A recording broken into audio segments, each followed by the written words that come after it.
In 1985, Robert Sternberg presented a theory that has piqued the interest of various people, a theory concretizing something that has baffled the minds and wrenched the hearts of many: love. He called it the triangular theory of love, as it's best explained in the form of a triangle, but it's more commonly known as Sternberg's theory of love. In the context of interpersonal relationships, there are three components of love: intimacy, passion, and commitment. According to the theory, intimacy is the feeling of attachment, closeness, and connectedness. Passion, on the other hand, is the fiery depth and intenseness you experience when you like someone, encompassing the drive connected to both romantic and sexual attraction. The third component, commitment, ties the other two together, as it encompasses short-term and long-term decisions to remain with one another and plan for the future. According to Sternberg's theory of love, there are 6 forms of love, which are combinations of the 3 components previously described. 1. Non-love. Non-love is merely the absence of all 3 components. This basically characterizes the majority of our personal relationships, which consists of simple, casual interactions. It could apply to your acquaintances or people you're not particularly attached to. 2. Friendship. Friendship exists when only intimacy is present. This is the set of feelings you experience without the intense passion or commitment of romance. It can, however, be a route for other forms of love to manifest from.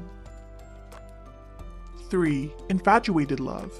Infatuation occurs when passion is present and both intimacy and commitment is absent. Crushes fall under this category. Solely sexual relationships are also included, as they're only bounded by carnal desires and nothing more. This is the most common root of romantic love, as it's believed that intimacy develops over time, but if neither intimacy nor commitment develops, this type of love can fizzle over time. 4. Empty love. An example of empty love is an unhappy marriage, where intimacy and the flames of passion for your partner is gone. As a strong love deteriorates into empty love, nothing is left but the contract of marriage itself. It's characterized by the absence of intimacy and passion, despite the presence of commitment. Arranged marriages, on the other hand, can start out as empty loves, but can develop into other forms of love over time. 5. Romantic love. Romantic love is a combination of intimacy and passion. Relationships under this category not only involve physical bonds, but emotional bonds as well. This is one of the most common stepping stones to married life. However, it lacks commitment. This type of relationship is easier to dissolve, with no legal issues, if you or your partner have had enough of it. 6. Companionate love. Companionate love is characterized by a combination of intimacy and commitment and the absence of passion. It's stronger than friendship love because of the addition of commitment. It's observed in long-term marriages, where you don't necessarily need passion in order to stay in love with your partner, because affection still remains. Companionate love can also be found among family members and close friends who have strong platonic friendships. 7. Fatuous love. A good example of a fatuous love is when Kim Kardashian married Kris Humphries, only to divorce him 72 days later.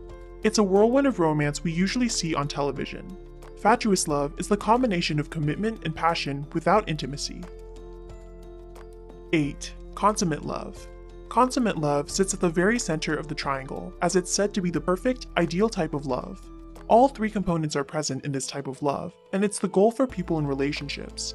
According to Sternberg, couples experiencing consummate love will continue to be sexually intimate years into the relationship, and they can't imagine themselves being happier with other partners. They work through their difficulties and find delight in their relationships. However, Sternberg cautions that maintaining this relationship is harder than achieving it, and is not a permanent form of love. With that, do you agree with the types of love that Sternberg proposes? What other factors do you think affect a relationship? Do you think the 6 forms of love are global, or is there a subjective perspective for every couple? Feel free to share your thoughts in the comments below.